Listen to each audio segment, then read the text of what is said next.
So in this video, we are going to talk about Playwright. So what is Playwright? Playwright is a tool that can help you automate web browsers. So you can open web browsers, you can click buttons, you can type in text contents, you can read contents from the pages. So it is made for end-to-end testing of web applications, right?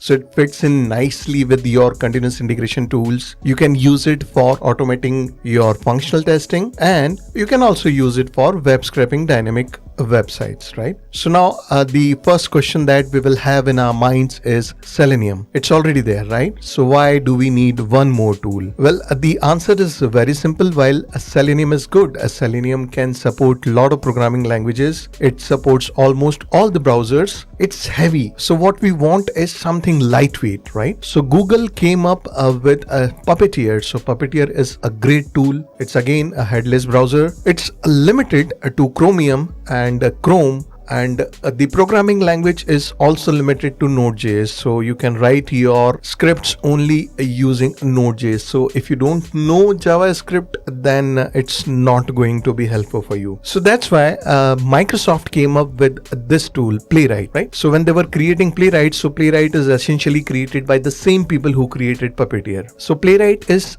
faster than Selenium. So this is the good point. The second thing is Playwright supports Node.js. So you can write your code in JavaScript or TypeScript. You can write your code in Python. Okay. You can write your code in Java and .NET. So you can write your code in C# or VB, whatever .NET languages you want to use, you can use that. So there are quite a lot of programming languages. So if you want to use Python, then practically we cannot use Puppeteer. So I'm going to close the Puppeteer tab. So now the choices are limited to Selenium and Playwright. And once you use Playwright, you will know that Selenium is not interesting. Playwright is very interesting, and Playwright can do a lot of things that Selenium cannot do while being faster. So in this video, we will have a quick look at some of the basic features of Playwright, and we will write a simple Python script that can scrape this site. Okay, so we will manipulate this site. So this is codes to scrape /js. So this is the dynamic version, so it doesn't run without JavaScript. So we can come here, we can log in. Okay, so it can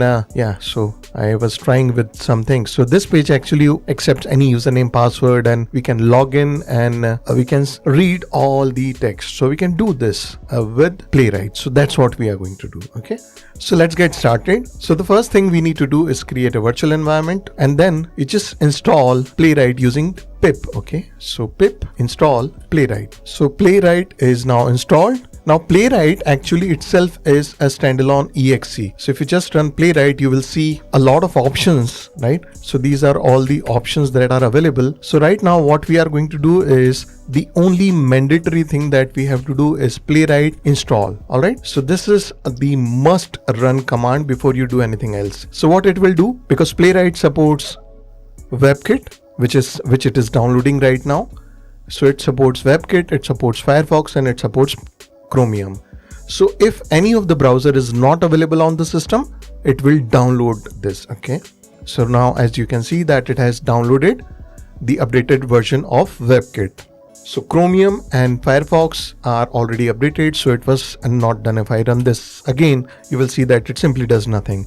So this was the only setup: pip install Playwright and Playwright space install. That's it. Now we are ready to write the code. So let's open this in VS Code. Okay, and I've created one file called codes.py. Now there is something important that you need to remember. Playwright supports both synchronous and asynchronous code. Okay, in Python, Playwright supports both asynchronous and synchronous. So as you move along, you should probably get into asynchronous code, but for this video, I'm just going to use the synchronous code. So what is the difference in asynchronous and synchronous? Synchronous is just going to execute your scripts line by line as we do, right? It will execute one function, then it will move on to the next function, and inside each function it will execute one line, and after that next line, and so on. While in asynchronous, you can do a lot of things parallelly. So that is a little bit advanced topic, so I'll leave it for the next video. In this video, what we are going to do is we are going to import Playwright. Okay, so when you say from Playwright and put a dot, you will see that there is sync API, and there is async API. So today we are going to work with sync API. Okay, so this is the usual way of writing the synchronous code. Okay, so yeah, install Pylint. Now this is something which is very irritating, but anyway, as a good practice, what we are going to do is we are going to define the main function. Okay, and this main function we are going to call if _name equals main. Only in that condition call the main function. Okay, so this is a good practice for every script that you want to run, and you should have this in place. Now what we are going to do is we are going to call this a sync playwright. So this sync playwright is actually a function. Okay, so as you can see that it returns playwright context manager. So whenever you see context manager, it means that you can use with keyword. Okay, so let's use with sync playwright. Okay, and now we need to give a name to the variable. So just a p is enough. Now what we are going to do is we are going to launch a browser. So what are the three options which are available? Chromium. Okay, so we have Chromium available. The second one is Firefox, and the third one is WebKit. So WebKit is Safari. So if you are testing on WebKit, that means you are testing on Safari. If you want to run a specific version of Chrome installed, you can specify that, but with that we will look at it a little bit later. So this statement is simply going to launch the browser, and it will return an instance of that browser. Now let's store this in a variable called browser. And once we are done with all the code, what we are going to do, browser.close. So this is how we are going to write the code. So browser.launch. Okay, so p.chromium.launch, and then we are going to close it. So this much is very similar to working with Selenium, where you open, you work with driver and then close it or quit it. Okay, so this is one thing. Now inside browser, you need to create pages. So how do we create a page? Simple. I just call the method browser.newPage. Okay, and this is going to return an instance of the page. There is one thing that you need to remember at this point is, while Selenium WebDriver is visible by default, Playwright browser is headless by default. So because we are doing the testing and we are actually going to write the application in such a way that we can test it, we need to set it to false. Otherwise we will not see anything. Okay, now once we have the page, what we can do is we can simply call the goto method, and we can supply one URL. Okay, so in our case we are going to use this URL, and simple. So right now if I run it, it will open the browser, but we will not see anything because very quickly as soon as it opens the URL, it will close. So we need to, we'll just introduce some artificial sleep. Now there is a warning here, do not use the sleep method. So instead of sleep, what we are going to do is we are going to call page.wait. Now wait, there are many variations of wait, but we are simply going to call wait for timeout, because we want to just simply wait for 2 seconds, and actually this time has to be in milliseconds, so you need to supply 2000 if you want to wait for 2 seconds. And let's try to run it. So just run the code using code runner, and it opens a browser. And note that this is Chromium. Okay, this is not Chrome. It opened for 2 seconds, maybe a little bit longer, so that I can show you. So I'm waiting for 5 seconds now, so that I can show you. So like in Mac, this menu changes, so you can see that this is Chromium. Okay, so you can see the version and all, but it closed. And if you want to check with Firefox, the only thing that we need to change here is, instead of p.chromium, we will just say p.firefox. Run the code. Okay, we are going to open Firefox, and this time you can see that it's opening the nightly build of Firefox. Okay, so it's nightly build of Firefox, and it will always be latest if you run Playwright install. And if we run WebKit, okay, the only thing that we have changed is WebKit. So the benefit is that we can just run a loop and test the specific application across all 3 different browsers. So what we are going to do now is we are going to see how it works. So the first thing that we want to do is let's print this title. Okay, so the good thing about Playwright is that it can work with CSS selectors as well as XPath selectors. Okay, so if you want to create an XPath, so it's going to be /h1/a, right? So this is the XPath, right? So let's come to the code, and this is my selector, right? So the title, yeah, let's call it page title or heading. So let's call it heading underscore selector. I'm creating variables, but you do not have to create variables. So let's call this heading title selector. Okay. So now we have the selector ready. So the next step is going to be to use this selector to actually query the document. Okay. So what we are going to do is page.query selector and query selector all. So what is the difference between these two methods?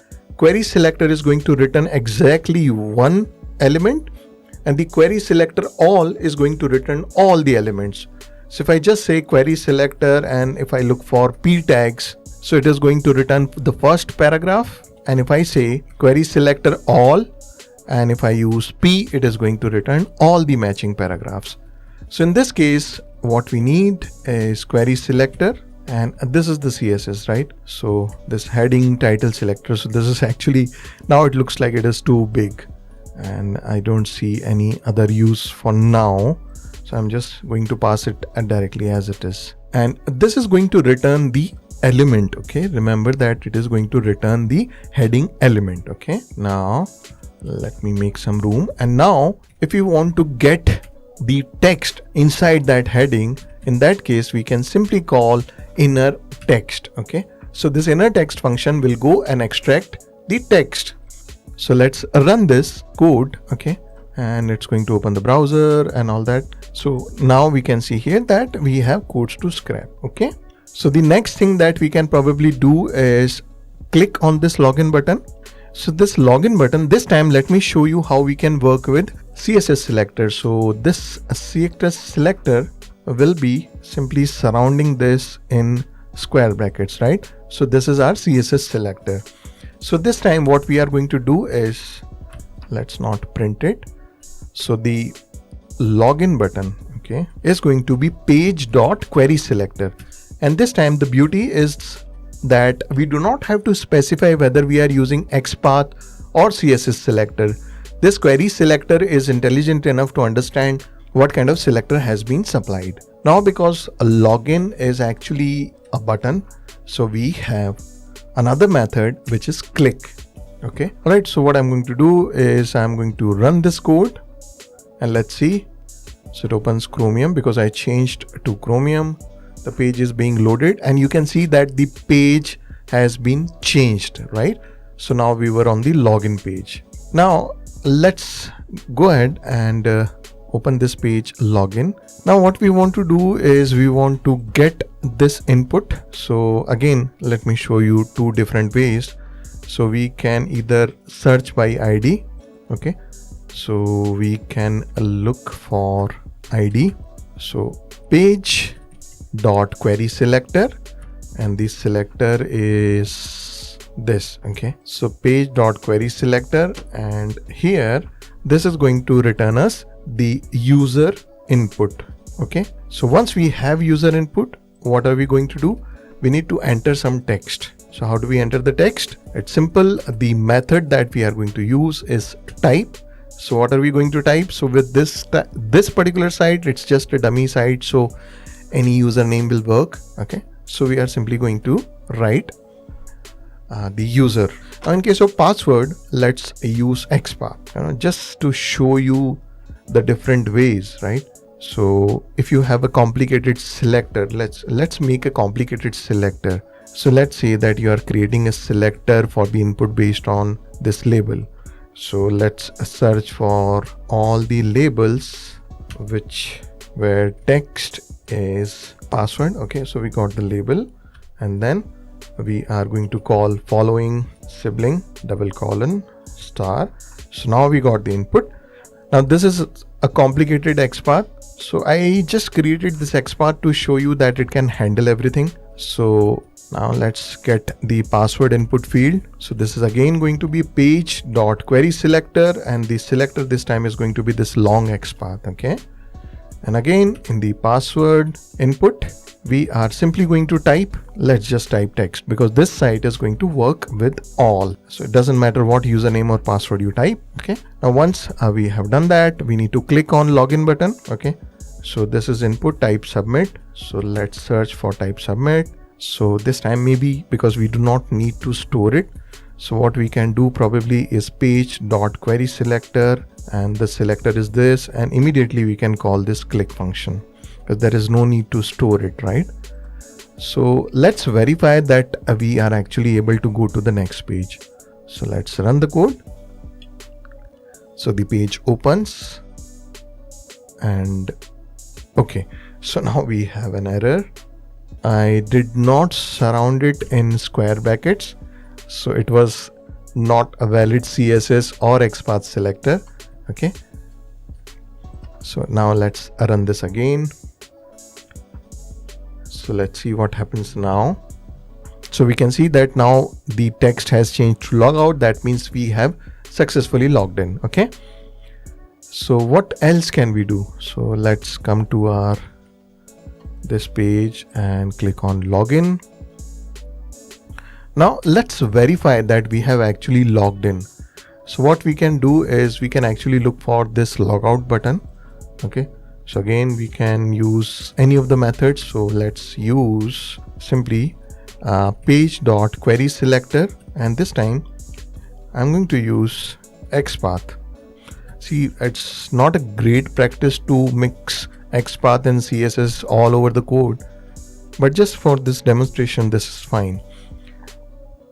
So what I'm going to do is this time I'm going to do something different. Okay, so I'm going to put this selector in a variable, and what I'm going to do is instead of wait for timeout, I'm going to call another method which is wait for selector.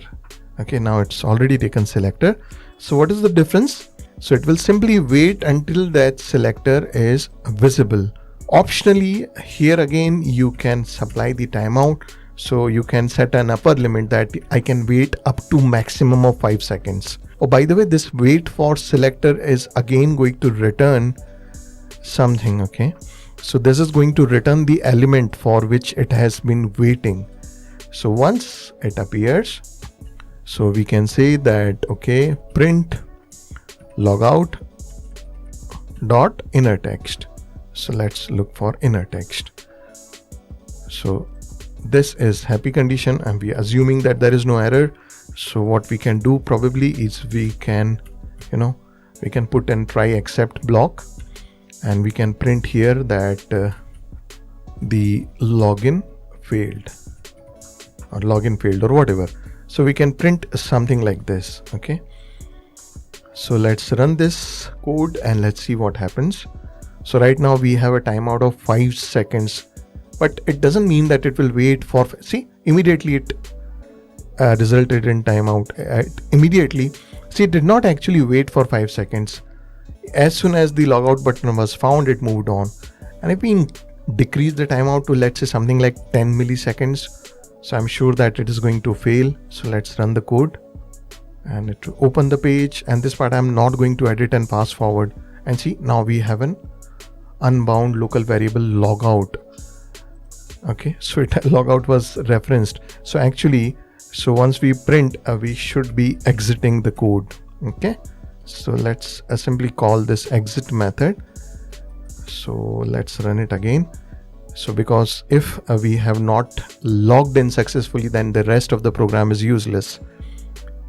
Yeah, so see, login failed, no other errors, because as soon as we come to this, we are terminating the program. Okay, so we are terminating the program because we cannot proceed further unless the login is successful. And if we are here, that means we were successfully logged in. Yeah, so let's create a selector. So this is class code. Okay, so this is a div. So all the divs with class code, they contain the actual quotation. So what I'm going to do is I'm going to get all the codes. Okay, and this time I'm going to call the method page.query selector all. Okay, and the selector is going to be this CSS selector. So I have to put in square brackets what I can do, I can run a loop over for quote in quotes. Now let's simply print just the quotation. Okay, so let's keep it very simple. So we can use class text. So let's use that. So because it is a class, this time it's going to be simple. Now we are not going to use page. So this time we are going to use quote dot query selector. Okay, and this time the selector we can have very simple a CSS selector dot. Okay, so this is our query selector, and we can get inner text this function, and we can print it.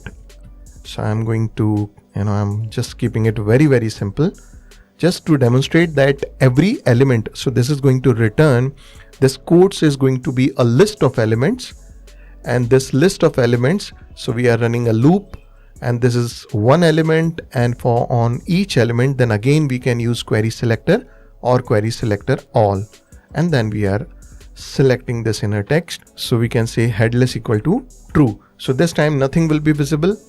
So maybe we can make this bigger and run the code here. So I hope there is no timeout here. Yeah. So login failed because the timeout was very small. So let's make it 5 seconds. Up to 5 seconds it will wait. Run the code. So now if everything is okay, very quickly, yes. So everything is okay. We logged in and we can see all the quotations.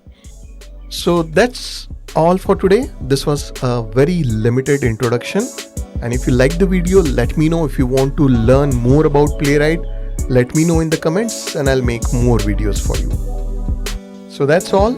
I'll see you in the next videos.